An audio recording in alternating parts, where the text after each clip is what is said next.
예, 감사합니다. 옆에 분을 좀 한번 축복할까요? 감사합니다. 만나서 감사합니다. 이 시간 함께할 수 있어 감사합니다. 건강하게 여기까지 오게 하시니 감사합니다. 할렐루야. 예, 감사합니다. 예, 오늘은 우리가 기독교에서 절기 가운데 4대 절기, 또 성경적으로 3대 절기 가운데 하나인 맥주 감사주일입니다. 우리가 옛날에 나이 드신 분들은 보릿고개를 기억하시잖아요. 이때가 되면은 이제 보리를 수확해 가지고 먹을 수 있음이 감사한 것처럼 우리가 많은 것들을 가지고 이렇게 돌이켜 볼 때에 풍족한 이 시대 가운데 감사할 수 있는 게 너무 많은 것 같아요. 뭐 가까이 있지만은 북한에서 지금 코로나 때문에 뭐 여러 가지로 이야기를 많이 하고 있고, 그런 거 보더라도 같은 민족인데 그래도 우리가 남한에 있다는 게 참 감사하잖아요. 또 제가 지난주에 서울을 갔다 왔었는데 엄청 비가 많이 왔어요. 막 천둥치고 야단이 났는데 충청도 밑으로 내려오니까 더워가지고 또 야단이 났어요. 오늘 또 참 무더운데 이 무더위 가운데서 또 함께 예배할 수 있고 감사주의를 올려드릴 수 있어서 하나님께 감사드리고 또 여러분들께 감사드리고 축복합니다. 예, 뒤에 불을 꺼주시고요. 예, 옆에 분 축복합니다. 바쁜 시간 내주셔서 감사합니다. 예, 감사합니다. 바쁜 시간 내주셔서 이 자리에 참석해 주셔서 정말 감사합니다. 예, 우리가 함께 할 수 있는 이 부분도 참 감사한 것이요.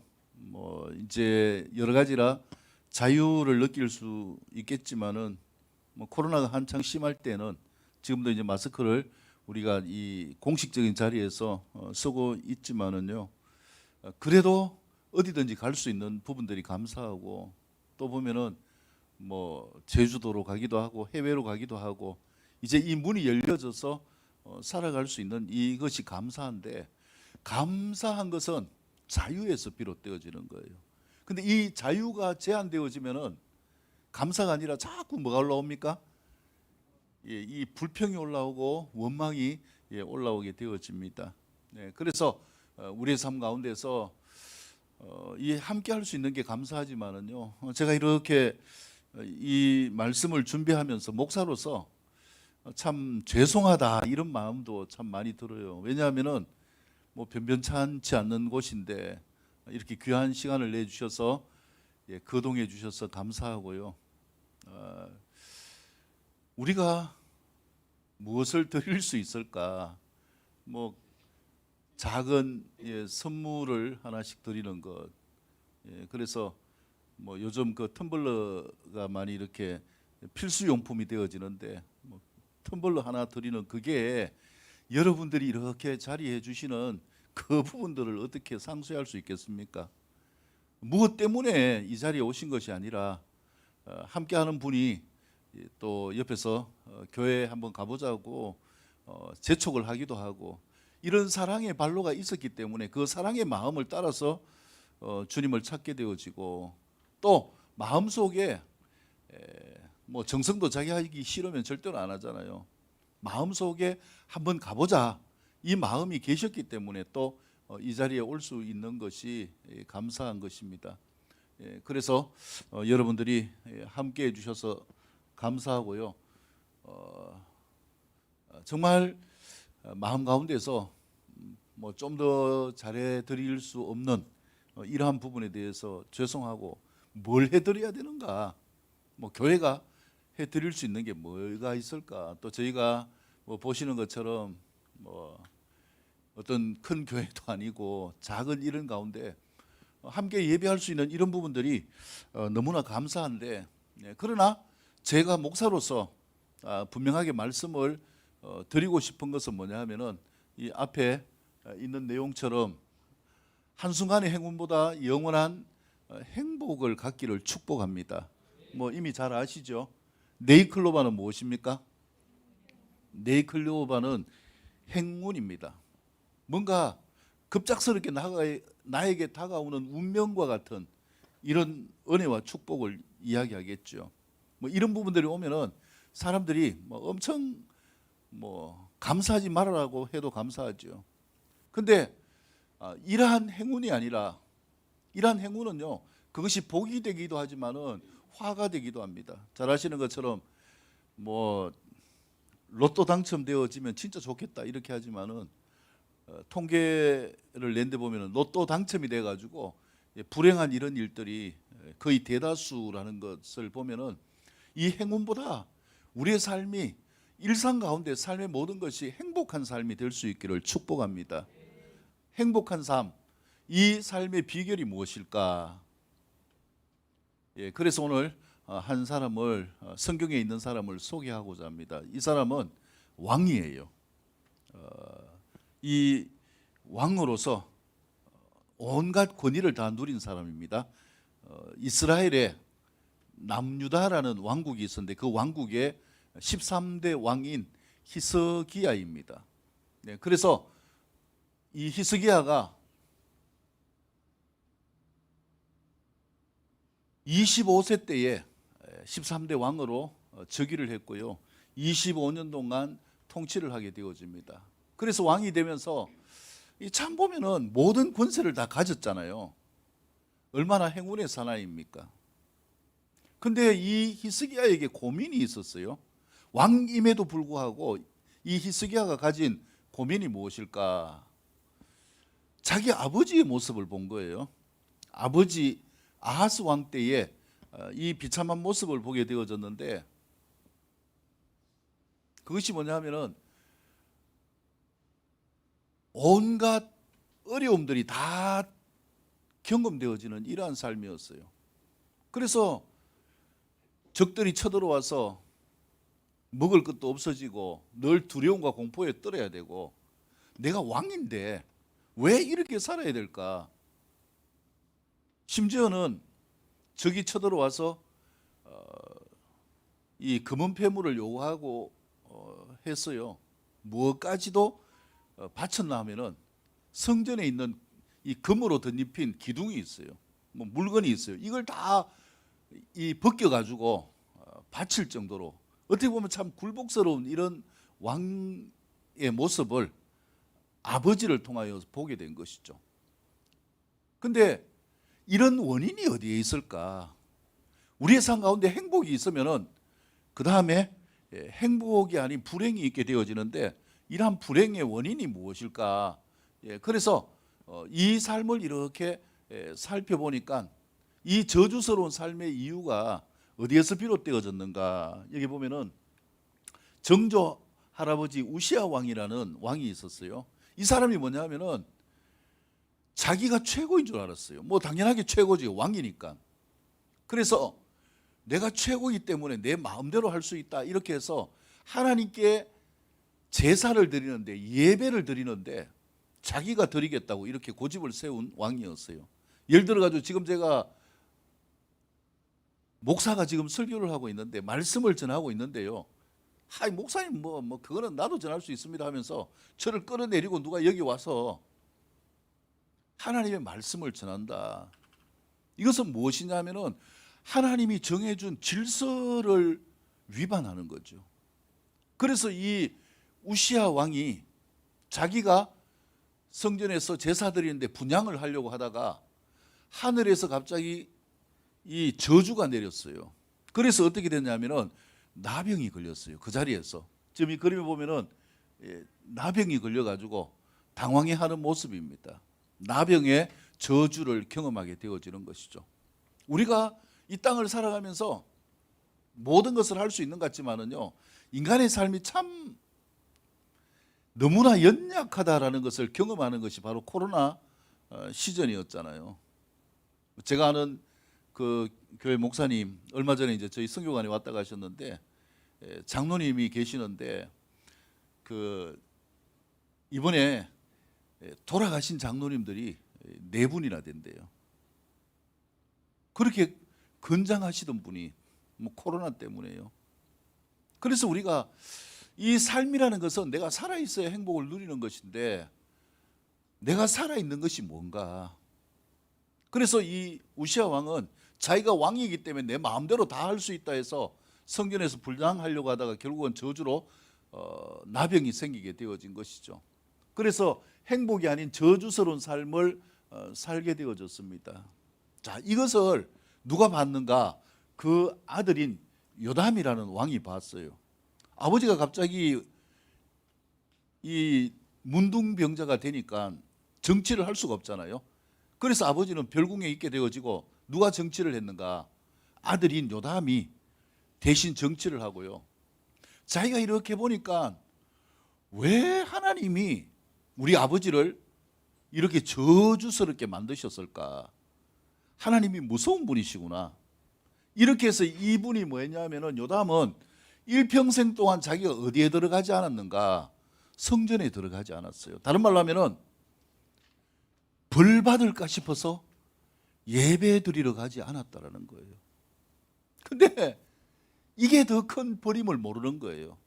많은 분들이 그렇게 이야기합니다. 아이고, 내가 죄가 많아서 나는 교회 갈 자격이 없다. 하나님이 벌하실까 봐서 교회 갈 수가 없다. 아니요. 우리가 자격이 없기 때문에 우리 죄를 용서해 주시는 하나님을 찾는 삶이 되어져야 되는 것이죠. 자, 그래서 이 요담의 아들이 누구냐면은 바로 우시아입니다.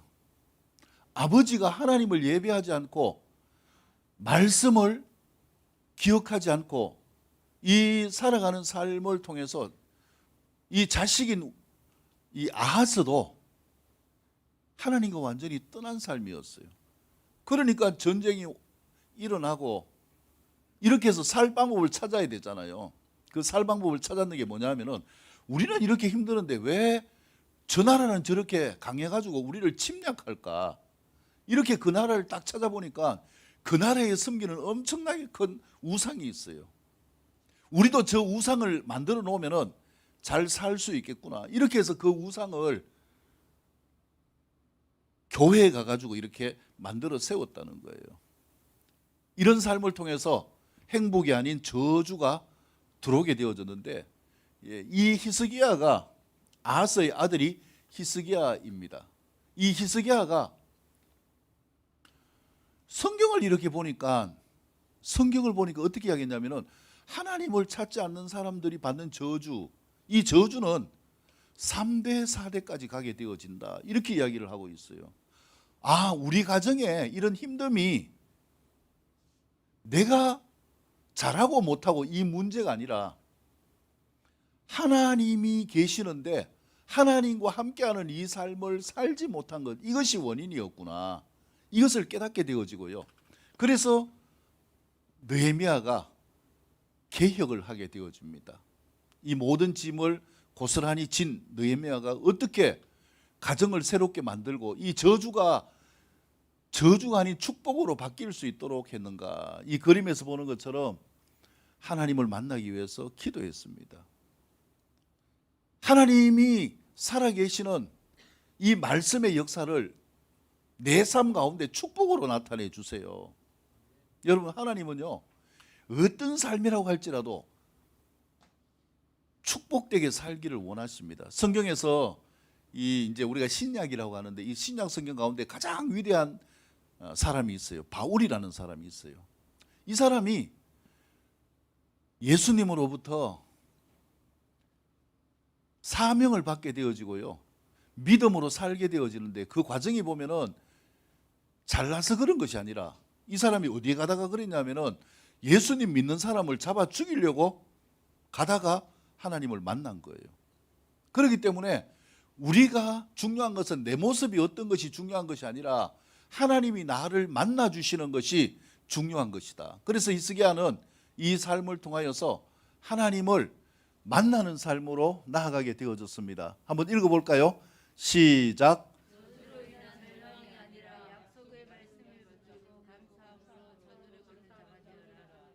예.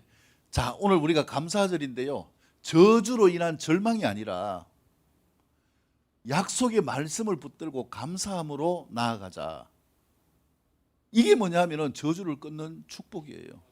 이것은요, 어디에서 시작되어졌는가? 성경에서 이야기하는 거예요. 그래서 성경에는 다 보면은 절기는 감사함으로 나아가는 거예요. 하나님께서 생명을 주셔서 감사함으로 나아가는 절기가 부활절이고, 그 다음에 봄 추수를 통해서 감사함으로 나아가는 것이 맥추절이고, 가을 추수를 통해서 감사함으로 나아가는 것이 추수감사절이고, 모든 게 감사함으로 나아가는데, 근데 요즘은 보면은요, 교회에서만 이야기하는 게 아니라 조금 전에 영상에서 본 것처럼 어디에서 이야기하는가? 세상에서도 과학적으로요. 특히 뇌과학자들이 연구를 하는데, 이 뇌과학자들이 연구를 통해서 발견한 게 뭐냐면은 감사가 이게 진짜 특효약이구나.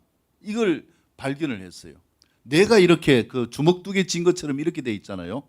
근데 요 뒤쪽에 보면은 이렇게 말려 들어가는 데에 그 시상하부라는 데가 있어요.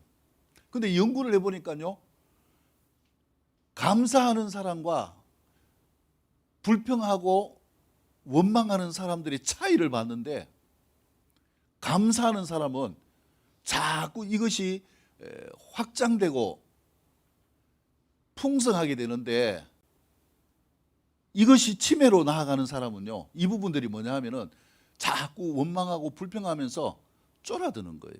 다른 말로 하면은 아까 뭐라고 했죠? 무슨 호르몬이라고 했죠? 이 감사할 때 분비되는 옥시토신 호르몬이 분비되어지면은 이게 뭐냐 하면은 모든 이 신체 기관을 긍정적으로 만들어주는 거예요. 활력 있게 되어지고 건강하게 되어지는데, 이게 감사가 사라지게 되어지면 뭐냐 하면은 이 시상하부에 있는 이 부분이 쪼그라들어요. 쪼그라들어. 그래서 쪼그라들고 이게 기능을 하지 못하면은 결국 뭐가 오느냐 하면은 치매가 오는 거예요.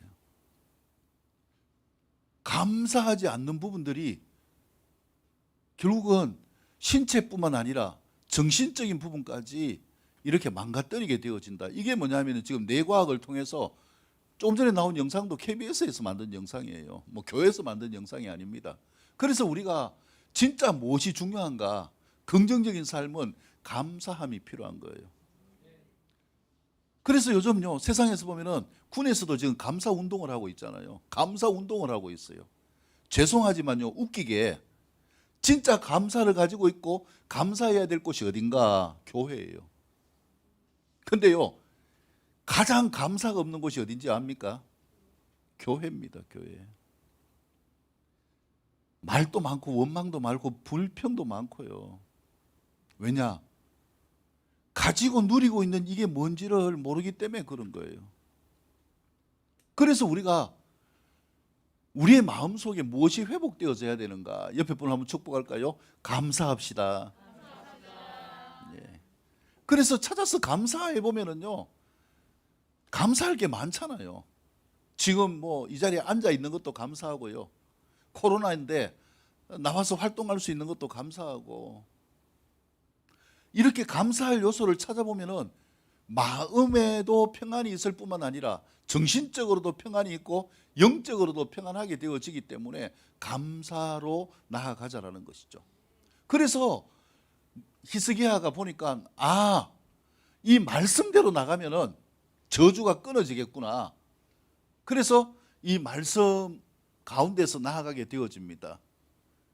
이 10절 말씀 보면 이제 이스라엘 하나님 여호와와 더불어 언약을 세워 그 맹렬한 노를 우리에게서 떠나가게 할 마음이 내게 있노니, 이 결국 어디의 문제라는 거예요?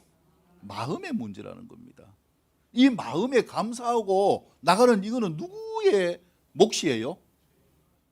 아무리 이야기해도 감사는 누가 하는 것입니까? 내가 하는 거예요. 제가 목사가 내가 계속 똑같은 이야기를 하고 있지만은요, 그 말씀이 실천되어지지 않는 것, 이거는 무엇의 문제입니까? 마음의 문제예요. 이 마음은 뜯어고칠 수 없어요. 누가 고쳐야 됩니까? 내가 고쳐야 되는 거예요. 그래서 요즘 보면은요, 과학적으로도 세상 사람들도 내가 잘 살기 위해서 뭐 하느냐, 감사하고 그냥 긍정적으로 살아요. 물론 하나 더 말씀드릴 게 있죠. 우리가 살아간 감사의 삶이 이 땅의 한계가 아니기 때문에 감사 플러스 하나 더 필요한 것이 있습니다. 그게 뭐냐면은 은혜예요, 은혜. 그래서 이 감사는 너무나 중요한 것입니다. 건강하시려면, 모든 게 형통하시려면 감사할 수 있기를 축복합니다. 그 주보에도 올렸지만은요, 인도에 계신 선교사님이 계셔요. 이 선교사님이 이제 그 지역에 선교하는데 참 보면 분위기도 참 중요해요. 우리나라는 이 보면은 분위기가 밝잖아요.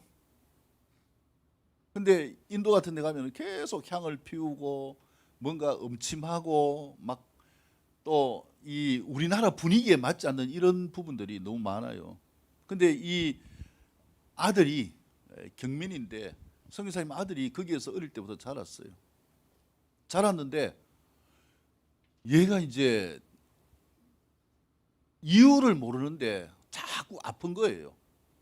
그래가지고 아파가지고 통증이 와가지고 견딜 수도 없는데 어느 순간에 이 왼쪽이 팔다리가 마비되어 가지고 힘을 못 쓰는 거예요. 너무너무 아프고. 그래서 우리나라 와가지고 병원을 갔어요. 그래 뭐 뇌에 이상이 있어가지고 이게 문제가 생겼거니 이렇게 해서 병원에 갔는데 병원에서 진단이 나왔어요. 그게 뭐냐면은 양극성 장애예요. 양극성 장애라는 단어인데 이게 이제 병원에서 진단이 났어요. 근데 그게 뭐냐면은 우울증이에요, 우울증. 우울증의 일종인데 그 어두운 나라에서 이렇게 있으면서 침침한 가운데 있으면서 늘 막 부정적인 그런 것들만 보면서 사니까 이 마음의 밝음이 없어진 거예요. 그래가지고 우리나라 와가지고 우리나라는 밝잖아요. 뭐 모든 게 보면은 긍정적인 요소들이 많고 그래서 이제 치료를 받고 있고 기도를 해달라고 하는데 진짜 우리의 삶의 모든 문제는 어디에서 비롯되어지는가? 마음에 달린 거예요. 이 히스기야가 내가 왕이 됐는데 우리가 하나님이 함께하는 나라인데 왜 이렇게 힘들까? 이 저주가 무엇 때문인가? 생각해 보니까요. 마음들이 다 어디에서 떠나 있는가? 하나님께 떠나 있다라는 거예요. 우리가 하나님의 말씀대로 살면은 행복한데 이렇게 살지 못해서 이런 저주들이 왔구나. 그래서 이 10절의 말씀처럼 언약을 세워서 맹렬한 노를 우리에게서 떠나가게 할 마음이 내게 있다. 우리가 예배하면서 마찬가지예요. 오늘 오셔서 예배해 주신 것도 감사하고요. 우리가 감사주의를 통해서 하나님께 우리의 마음을 올려드리는데 하나님이 우리에게 힘을 주셔서 이 맹렬한 노, 부정적인 것, 저주스러운 것들이 나에게서 떠나가게 할 마음이 우리 마음 안에 있을 수 있기를 축복합니다. 이 마음이 있으면요, 그냥 아무 문제가 아니에요. 이 마음이 부정적인 마음이 되면 그걸 다스릴 수가 없어요. 저도 옛날에 경험해 봤지만요, 약물 안 돼요. 모든 걸 해봐도 안 돼요. 그래서 이 마음을 다스릴 수 있는 힘을 주시는 것 하나님입니다. 그래서 우리가 이게 꼭 필요합니다. 옆에 분을 축복합니다. 하나님께 감사합시다. 하나님께 감사한다는 것은요, 감사의 근원이 우리 인간의 한계를 넘어서 만물을 창조하신 하나님이 주인이다. 하나님께 감사한다는 것은 하나님이 우리 안에 감사를 통해서 행복할 수 있는 힘을 주신다. 이것을 말씀하고 있는 것입니다. 자, 그 다음에 두 번째 보면은요, 그래서 버려야 됩니다. 이 히스기야가 보니까요, 잘 살기 위해서 이것도 섬기고 저것도 섬기는 게 너무 많아요. 근데 그게 딱 보니까 다 누가 싫어하는 겁니까? 하나님이 싫어하는 거예요. 이걸 한마디로 이야기하면은 저주의 원흉인 우상이라고 이야기합니다. 우리가 의지하는 것 있잖아요. 그런 것들이 살아있는 것이 아니라 그것이 우리를 행복하게 줄 수 있는 것이 아니라는 것을 히스기야는 알았어요. 말씀을 보면서. 그래서 이 우상들을 버리고 무엇을 깨끗게 해야 되는가? 한번 따라할까요? 성전된 나를 깨끗하게 하자. 우리가 하나님의 백성인데 왜 힘들까? 히스기야가 경험한 거 이거예요. 우리가 하나님을 믿는데 왜 힘들까? 여러분 성경을 보면요, 하나님 믿어도 저주가 오고요, 하나님 믿어도 멸망이 오고요. 왜 힘들까요? 그것은 성전된 나를 깨끗하게 하고 나를 누가 지켜가야 되는가? 내가 지켜가야 됩니다. 내 마음을 누가 지킬까요? 하나님 내 마음을 지켜주십시오. 하나님이 내 마음을 지켜주시는 게 아니라요, 하나님은 마음을 지킬 수 있는 뭘 주십니까? 힘을 주셔요. 그러면 마음은 누가 지킵니까? 내가 지키는 거예요. 그래서 우리가 이 감사의 절기를 통하여서요, 우리의 마음을 지켜나가는 것을 회복하는 것이 중요한데, 성전의 나를 깨끗하게 하라. 히스기야가 보니까 성전에 이 우상도 있고 저 우상도 있고 아버지 아하스가 만들어 놓은 많은 우상들, 이게 뭐냐? 이것 때문에 저주가 왔구나. 우상을 다 치웁니다. 이 성전이 무엇입니까? 바로 우리의 마음이에요.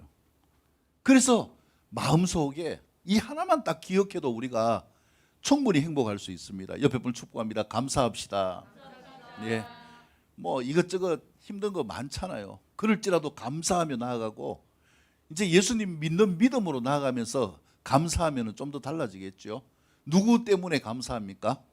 하나님의 은혜로 감사한 것입니다. 그래서 우리가 감사할 수 있는 삶이 되어져야 되고요, 여호와의 말씀대로, 왕이 여호와의 말씀대로 명령한 것을 따라 여호와의 전을 깨끗하게 하였다. 이것처럼 우리의 성전을 깨끗하게 해야 되는 것이고, 세 번째, 성전의 일을 갖추는 삶으로 진정 기뻐하고 행복한 삶이 됩시다 라는 제목으로 말씀을 드립니다. 성전의 일을 갖추자. 우리가 성전이라고 이야기하거든요. 교회고 우리의 마음에 예수님이 계시기 때문에 성전되었다, 이렇게 이야기를 합니다. 히스기야가 보니까요, 성전의 일을 갖추는 삶이 뭐냐? 지금까지 성전이라고 있었는데 거기 가서 뭐를 하지 않았는가? 예배도 하지 않고요, 그 안에 있는 우상도 안 치우고요, 그 다음에 뭐 또 지키지 않았는가? 절기도 지키지 않았어요. 그러니까 성전되어졌다고 하면서 누구 마음대로 살았는가? 내 마음대로 사니까 기쁨과 행복이 없어요. 오늘 많은 사람들이 예수 믿는다고 하면서요, 하나님의 말씀대로 사는 게 아니라 내 마음대로 사는 거예요. 히스기야가 깨달은 것이 바로 이것입니다. 그래서 진정으로 경배하는 예배의 삶이 되어져라. 우리의 삶이 행복이 떠나가고 축복이 떠나가고 저주가 오게 되어지는 것은 어디에서 비롯되어지는가? 우리 안에 누가 함께하지 않기 때문에 그런가? 하나님이 함께하지 않기 때문에 그렇습니다. 그렇다면 하나님이 함께하시는 삶은 무엇으로 가능한가? 예배입니다. 예배. 오늘 이 예배에 참석해 주신 여러분들을 축복하고 감사합니다.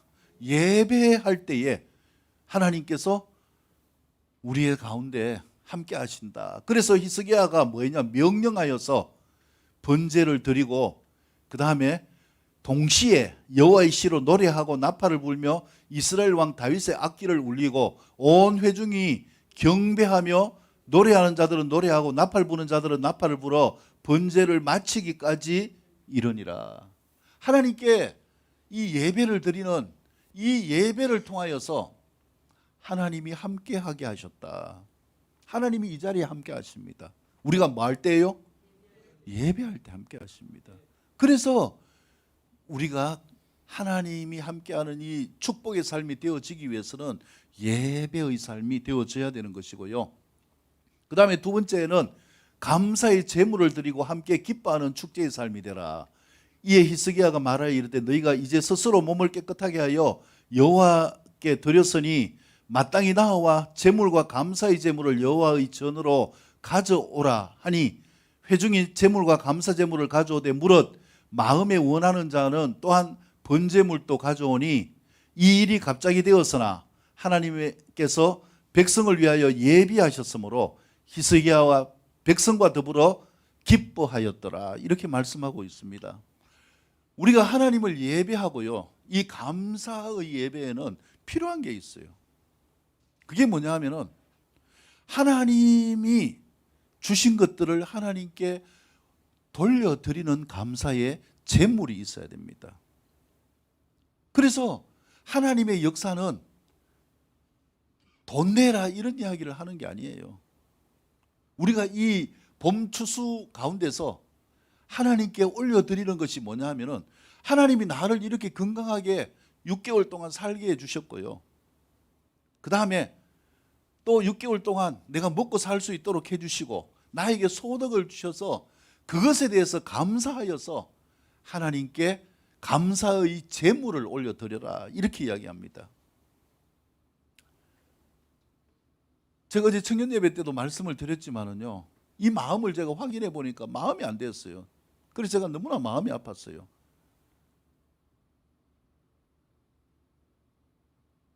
하나님께 나오면서 감사주일에 감사할 수 없는 그 삶, 그 삶이 바로 저주예요.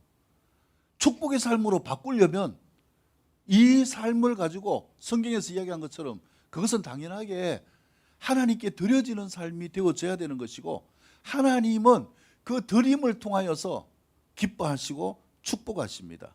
어디에도 하나님께 드리는 이 제물을 받으시는 것이 예배지, 제물 없는 것은 예배가 될 수가 없기 때문에 그렇습니다.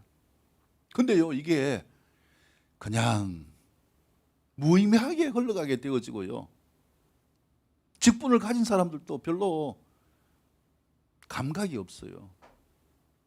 그 자체가 하나님께서 함께 할 수 없는 이 삶이라는 것을 모르기 때문에 그런 거예요. 심지어요, 먼저 드리는 이 예배가 있어요. 우리는 하나님께서 주신 복, 받은 복을 이야기하는 거예요. 참 보면은 얼마 전에 그 제가 TV 프로 가운데서 어떤 게 있었냐면은 이 탤런트들이 나와가지고 뭐 노래하는 그런 오페라, 하여튼 뭐 뮤지컬인가 뭐 하는 그 프로그램이 있었잖아요. 근데 그 프로그램 딱 시작하기 전에 뭐 했냐면은 이 만든 진짜 돼지대가리가 아니라 만든 돼지대가리예요. 그걸 놓고 거기에다가 돈을 이렇게 꼽으면서 이제 이 프로그램이 잘 되게 해달라고 이 방송 중에 그걸 보이는 거예요. 근데 제가 이렇게 보니까 거기에 크리스찬들이 있었어요. 윤유선, 뭐 열렬한 신앙을 가진 분이거든요. 그리고 몇 분이 이렇게 있었는데 도대체 어떻게 행동할까, 제가 목사이기 때문에 궁금하잖아요. 이렇게 봤는데 자기가 자리가 되어지니까 이렇게 자리를 피하는 걸 이렇게 봤어요. 어떻게든지 그게 아니라는 것을 이렇게 알기 때문에 하는 행동이잖아요. 자기 마음을 지키는 거잖아요. 프로그램에 섭외돼 가지고 참여하는 것은 당연히 할 수 있지만은 그 요구하는 것이 아닌 부분에 대해서 그렇게 대처하는 걸 봤는데, 그 드라마가 잘 되기 위해서 먼저 뭐 합니까? 돼지대가리 놓고 뭐 합니까? 고사를 지내잖아요. 세상의 방법도 그런 거예요. 근데 하나님의 방법은 하나님이 주신 감사한 것들을 세어보고 하나님께 제물을 올려드리라, 이 말씀이에요. 그래서 하나님께서 함께하는 축제가 되게 하라, 즐김이 되게 하라. 근데 우리의 마음속에 감사함이 없으니까요, 이런 부분들을 마음에서 잃어버린 거예요. 또 말씀이 어떤지를 모르니까 요담이 성전을 가까이 하지 않으니까 도대체 어떻게 하나님을 섬겨야 될지 모르는 거예요. 우리가 예수 믿는다고 하면서 성경 말씀을 안 보고 말씀이 어떤지를 안 보니까 뭐가 맞는지 모른지도 모르고 그냥 맹목적으로 하나님을 바라보는 삶. 그래서 히스기야가 이게 원인이었구나, 이걸 회복해야 되구나. 그래서 감사의 제사는요, 요구하는 제사가 아닙니다. 자원해서 드리는 제사입니다. 내가 가지고 있는 것을 내가 거둔 것을 드리는 거예요. 옛날에 추수감사주일 할 때 보면은 이제 저는 과수원을 했기 때문에 뭘 가지고 가느냐 하면은 집에서 이제 사과, 그래서 사과를 이렇게 가지고 갑니다. 그때는 뭐 사과가 제일 인기가 있었으니까요. 그 되게 좋아합니다. 근데 어떤 친구는 그 지금 부산에 있는 친구인데요. 이제 엄마가 뭘 갖고 가라 했냐면 배추를 갖고 가라는 거예요. 근데 배추도 작은 거 이런 것 같으면 모르는데 그 엄마가 되게 이제 정성껏 해가지고 이만큼 큰 배추 있잖아요. 그러니까 애가 이 초등학생이 이거 들고 오기 얼마나 무겁겠어요.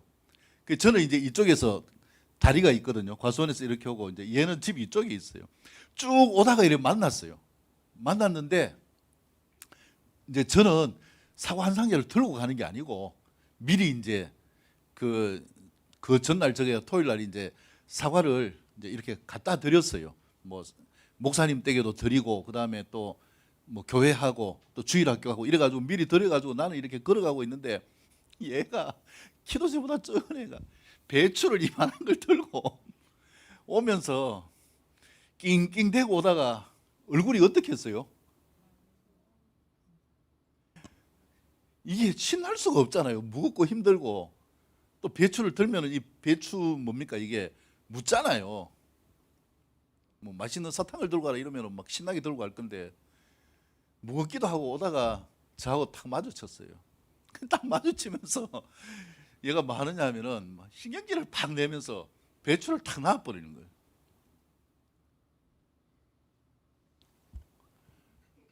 우리가 이 드림의 의미를 주신 것에 대해서 감사할 수 있는 마음이 있어야 하나님은 감사로 드리는 그것을 통하여서 더 채우십니다. 봄에 우리가 뭐합니까? 씨앗을 심잖아요. 그러고 뭐합니까? 가을에 거두기를 기대하잖아요.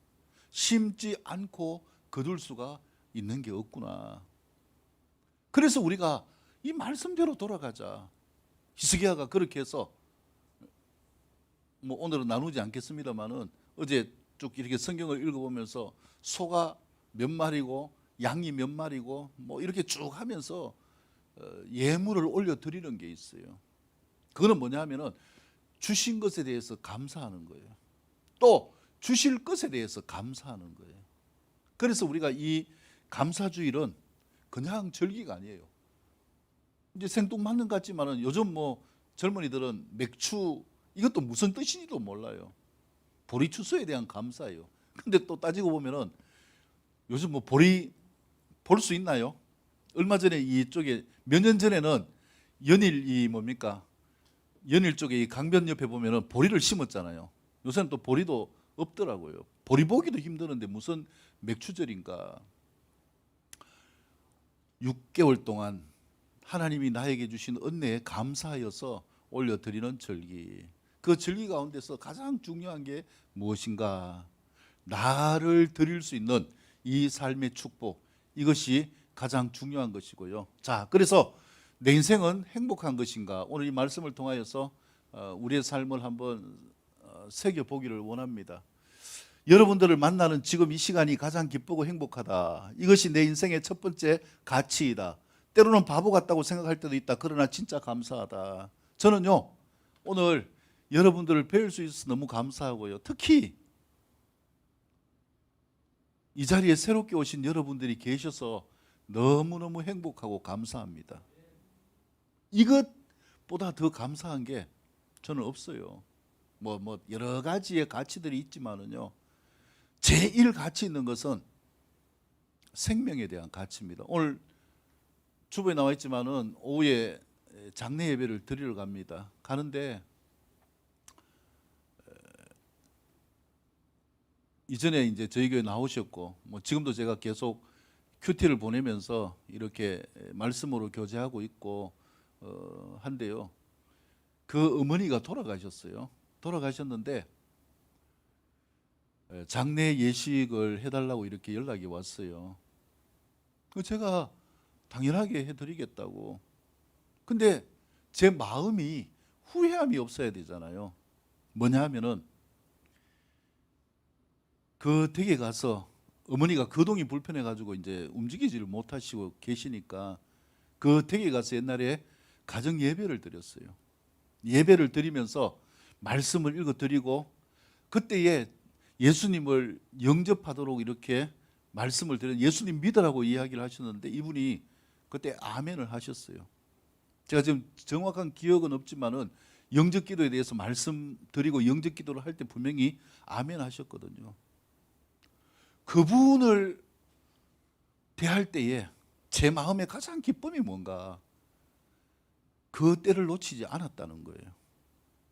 그래서 감사한 것이고 제가 이 자리에 감사한 것도 여러분들에게 예수님에 대해서 전할 수 있는 것이 감사한 것이고요. 어떤 분도 돌아가시고 난 다음에 이 생명의 길, 예수님 안에서의 길이 아니면 가치가 없어요. 근데 그 삶이 될 수 있도록 제가 기회를 가질 수 있었다는 것. 만약에 그게 없었으면 제가 그 집에 가서 예식을 할 이유도 가치도 없을 거예요. 물론 자녀들을 보고 뭐 갈 수는 있죠. 그래서 순간의 가치는, 순간의 기회는 너무나 중요한 것이고요. 뭐 사람이 얼마나 되고 그 중요한 거 아닙니다. 지금 내가 전할 수 있을 때에 내가 예수님이 하나님의 아들이십니다. 예수님 믿으면 구원받습니다. 이걸 전하는 것이고요. 일평생 이것을 저를 통해 들었다고 할지라도 마음에 예수님에 대한 가치가 없으면 행복할 수가 없고요. 그 삶이 우리의 삶 가운데 이렇게 감사절을 통해서 또 전달되어질 수 있다는 것, 이것이 너무나 감사한 것이고요. 그렇다면 여러분들이 행복하십니까? 돌아가셨지만은요, 이어령 교수님이 이렇게 이야기했습니다. 말에 대해서 이야기하면서요, 명언을 이야기했는데 말과 직접 경주하는 것이 아니라 말을 올라타야 이기는 것이다. 참 대단한 문필가잖아요. 말과 직접 경주하는 것이 그 사람의 가치를 드러내는 게 아니죠. 우리가 때로는 보면은요, 하나님과 경주하려고 해요. 하나님과 씨름하려고 해요. 하나님 진짜 있습니까? 있다면 이럴 수 있습니까? 하나님과 씨름하는 것이 아니라 하나님을 믿어야 되는 거예요. 보이지 않아도 믿는 거고요. 몰라도 믿는 거고. 왜냐하면 우리 인생의 행복, 그 행복이 무엇입니까? 보장된 행복의 끝이 무엇인가요? 아무리 행복해도 이 땅에 있는 것 동전 한 입 못 가져가는 게 저 세상 아닙니까? 그래서 우리의 행복의 가치는 영원히 살 수 있어야 되는 것이고, 이 삶을 우리에게 허락하신 것이 예수님이고 하나님을 믿는 믿음이고, 이것이 우리의 인생 가운데 가장 행복한 삶이다. 이해가 되어서 행복을 아멘 하실 수도 있고요. 뭐 이게 무슨 말인가 이렇게 생각하실 수도 있지만은, 여러분, 진정한 행복은 우리의 삶이 영원까지 행복하게 이어지는 것임을 믿으시기를 바랍니다. 그래서 전도서 6장 6절 한번 읽어볼까요? 시작.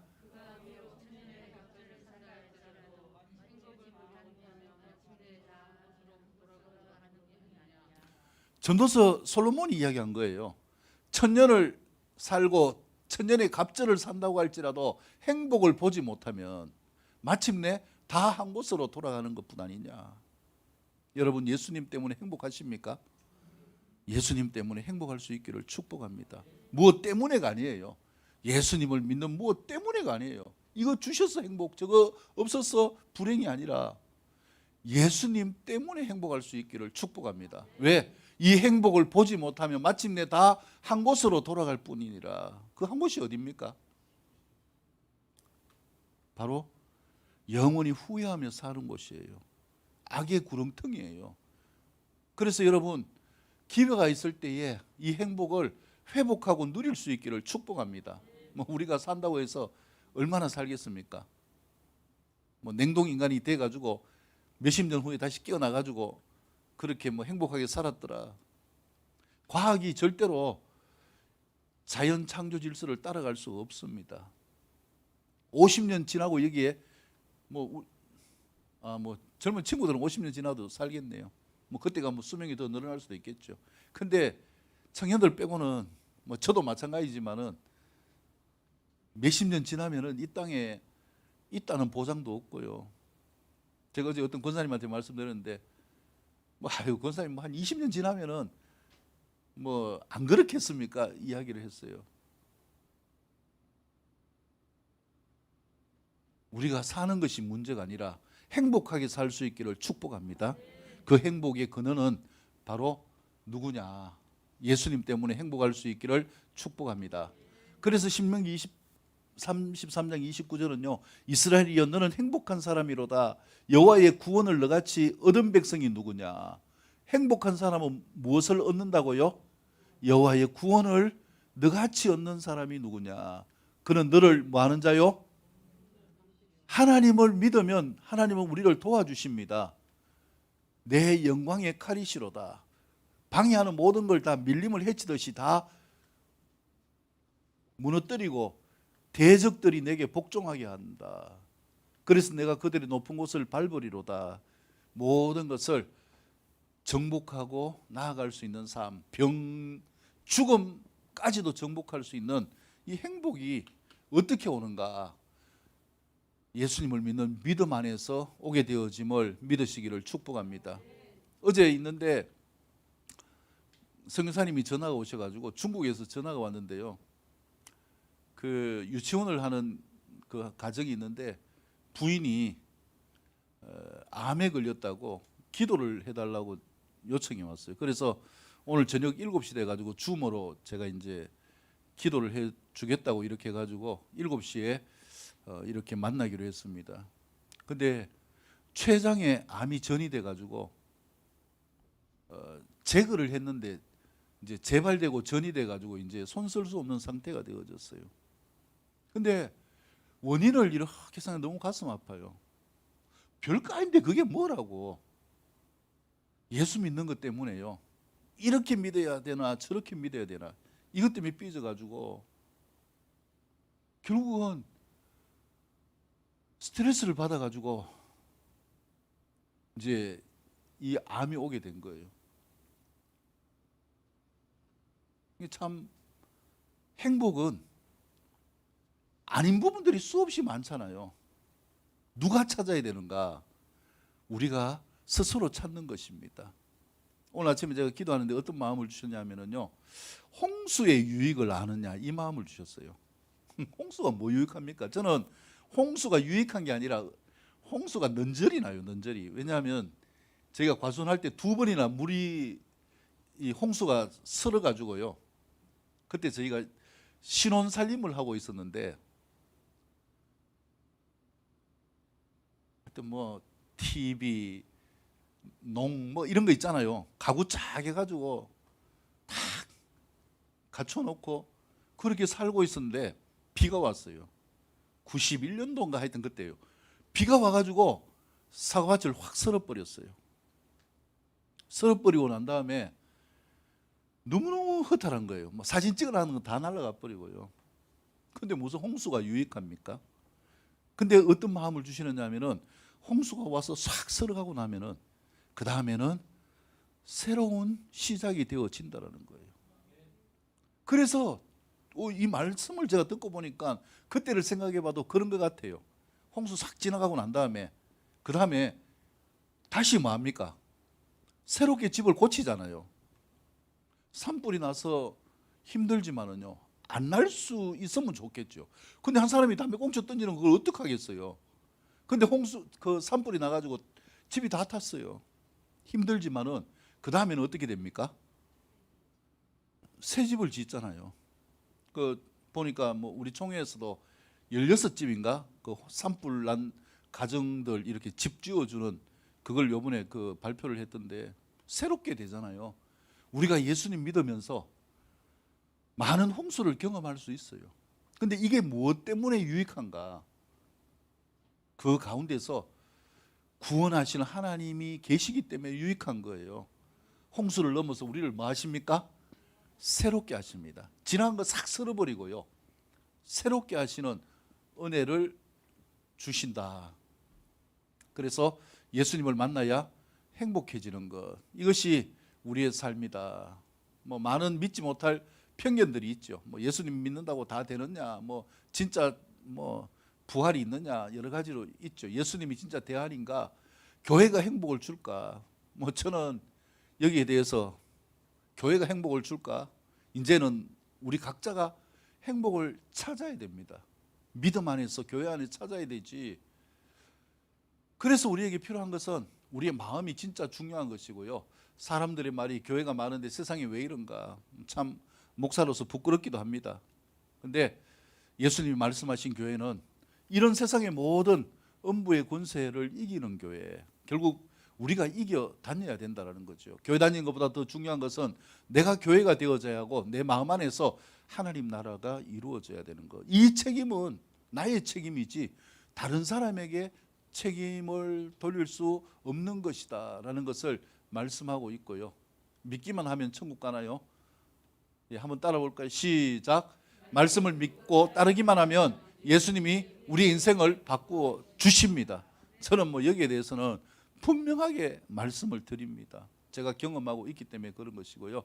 예수님 믿으면 모든 저주가 끊어진다라고 이렇게 말씀하고 있습니다. 예수님 믿으면 운명이 바뀐다 말씀하고 있고요. 예수님 믿으면 생명을 얻고 더 풍성한 삶이 된다 말씀하고 있고요. 예수님 믿으면 천국을 소유한다 말씀하고 있고요. 그래서 교회는 병원과 같기도 하고 식당과 같기도 하고 목욕탕과 같기도 하고 학교와 같기도 합니다. 뭐 교회가 천국이 아니거든요. 교회는 천국을 사모하는 사람들이 모여서 자기를 가꾸어 가는 것입니다. 그래서 예수님은 누구 보고 믿지 않는가? 사람 보고 예수님 믿을 수가 없어요. 그래서 우리가 사람 보고 믿는 게 아니라 사람을 통하여 교회에 와서 예수님을 만나고 믿는 믿음의 삶, 이것을 위해서 오늘 주셔서 감사하고 또 우리가 감사 예배를 드릴 수 있어서 감사한 것입니다. 운명이 바뀌는 이 삶을 위해서 같이 한번 따라할까요? 예, 따라서 같이 읽겠습니다. 예, 이미 예수님 믿는 분들도 다시 한번 우리가 우리의 마음을 추스리는 의미에서 따라서 같이 읽겠습니다. 시작. 사랑과 은혜가 풍성하신 하나님, 저는 죄인입니다. 어디에서 와서 무엇 때문에 살며 장차 어디로 가는지 알지 못하고 죄 가운데서 방황하며 지냈습니다. 오늘 하나님의 말씀을 듣고 예수 그리스도께서 저희 죄를 담당하기 위해 십자가에서 죽으시고 제가 하나님 앞에서 의롭다함을 받기 위해 다시 부활하셨음을 믿습니다. 지금 이 순간 예수 그리스도를 제 구주로 모셔드립니다. 예수 그리스도의 십자가 보혈로 저의 죄를 씻어주시고 하나님의 성령으로 거듭나게 하여 주시옵소서. 이제 하나님은 내 아버지가 되셨습니다. 예수 그리스도는 나의 구세주가 되셨습니다. 저는 하나님의 자녀가 되었습니다. 지금부터 천국에 들어갈 때까지 주님을 섬기며 살겠습니다. 우리 주 예수 그리스도 이름으로 기도드립니다. 아멘. 이 기도문을요, 마음속에 전심으로 사모하고 믿는다면 주님이 지금 이 자리에 찾아오셔서 우리를 만나주시고 행복하게 우리의 삶을 이끌어 가실 것입니다. 이 축복이 여러분들의 것이 될 수 있기를 축복합니다. 제가 드리는 선물, 이게 이 세상에서 가장 큰 선물이에요. 세상에 많은 것들이 아니라 진짜 가장 큰 선물, 영원히 나에게 있는 삶, 행복한 삶, 이것이요 오늘 오신 분들 뿐만 아니라 제가 당부하는데 예수 믿는다고 하면서 사는 삶을 제대로 추스리시고요, 진짜 감사하는 삶으로 하나님과 함께 행복한 삶을 누리는 모든 성도의 삶이 될 수 있기를 축복합니다. 기도드리겠습니다. 주님, 오늘 귀한 분들과 또 감사의 제사를 올려드릴 수 있도록 은혜를 주신 주님을 찬양합니다. 이 말씀이 우리에게 행복이 되게 도와 주십시오. 이 말씀을 마음속에 받아들이고 새겨서 내가 말씀이 이끄시는 대로 살아가는 행복한 삶이 되게 도와 주십시오. 아멘하며 심을 때에 반드시 거두게 되어지는 구원의 역사가 우리 모두에게 충만하게 나타나게 도와주십시오. 예수님의 이름으로 축복하며 기도드립니다. 아멘. 하나님께 영광을 올려드립니다. 예, 이제 불 켜주셔도 됩니다. 물된 동산을 찾으신 여러분들을 환영하고 축복하고요. 맥주 감사주일, 전반기를 결산하는 감사주일입니다. 감사의 제사를 올려드리며 함께해 주신 모든 분들을 축복하고요. 그 다음에 또 오늘 이 자리에서 또 와 주신 분들께 감사드립니다. 자, 김영희 권사님, 잠시 나와주세요. 뒤에 그 청년과 또 오늘 오신 두 분들 해서 작은 것입니다. 한번 축복해 주시기 바랍니다. 감사드리고요. 그 다음에 저는 내일 모레 이틀에서 GNF 모임이 있어서 충주에 가게 됩니다. 기도해 주시고요. 아까 말씀드린 것처럼 김경은 자매님, 김가희 자매님의 어머니가 별세하셨습니다. 오늘 오후에 4시에 위로 예배를 드리겠습니다. 오후 예배 마치고 위로 예배를 드리는데 우리가 같이 가가지고 격려해 주는 것, 이게 하나님이 가장 기뻐하시는 것이 아닐까 생각합니다. 시간을 내어서 참석해 주시고요. 그 다음에 내일 아침 7시 40분에 발인 예배를 드리게 됩니다. 그래서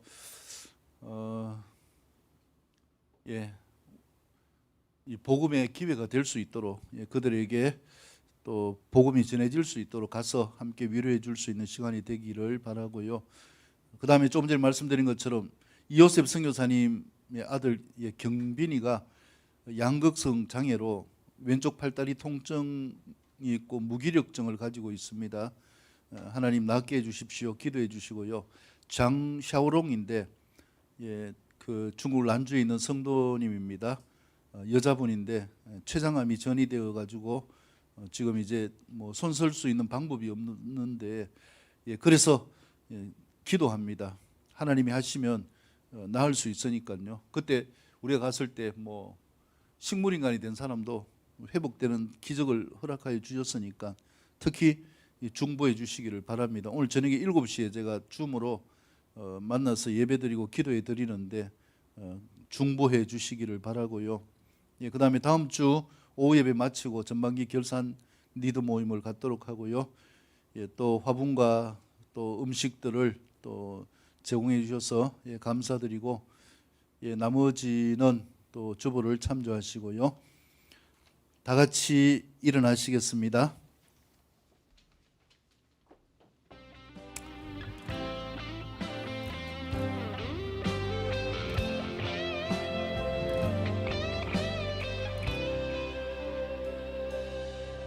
내가 이 땅에 태어나 사는 것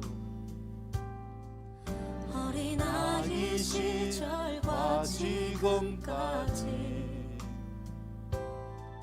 숨을 쉬며 살며 꿈을 꾸는 삶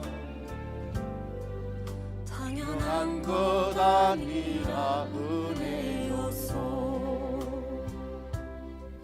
내가 하나님의 자녀로 살며 오늘 찬양하고 예배하는 삶 복음을 전할 수 있는 축복이 당연한 것 아니라 은혜였소. 모든 것이 은혜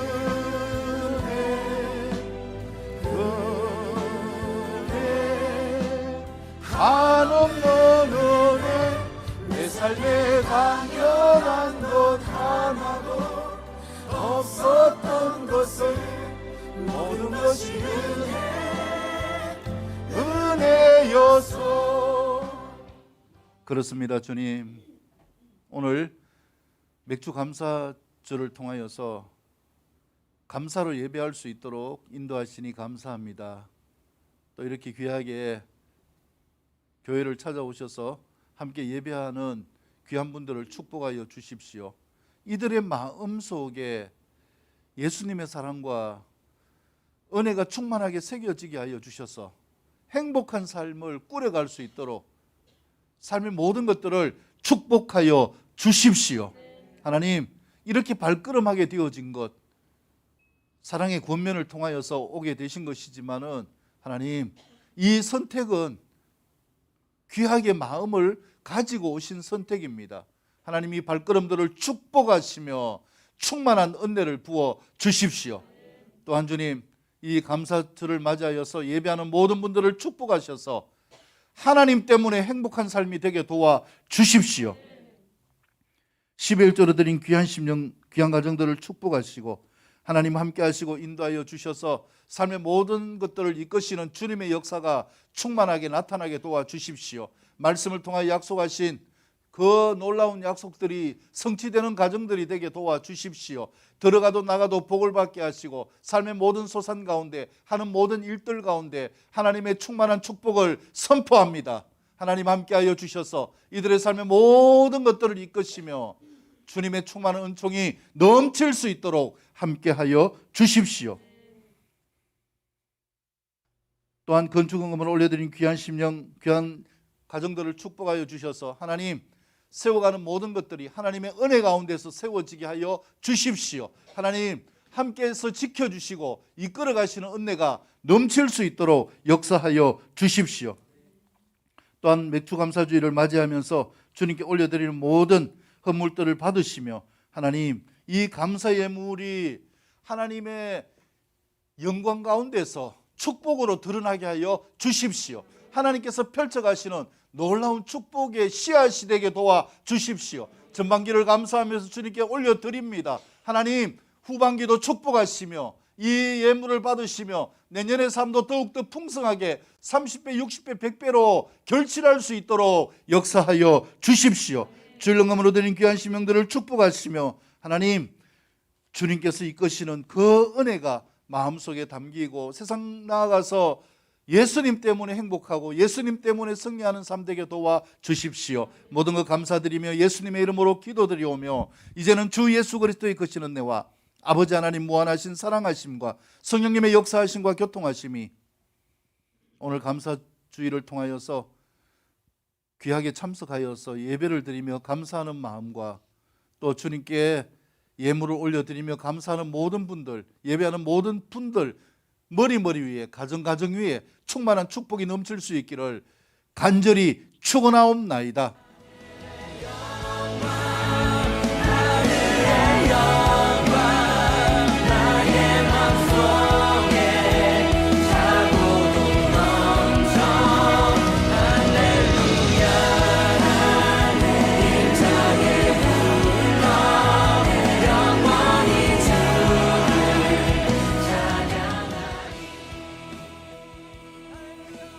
예, 옆에 분을 축복합니다. 감사하면서 합시다. 예, 감사합니다. 예, 내려가셔가지고 예, 식사하고 또 준비한 예, 음식 드시고 예, 가시면 되겠습니다. 감사합니다.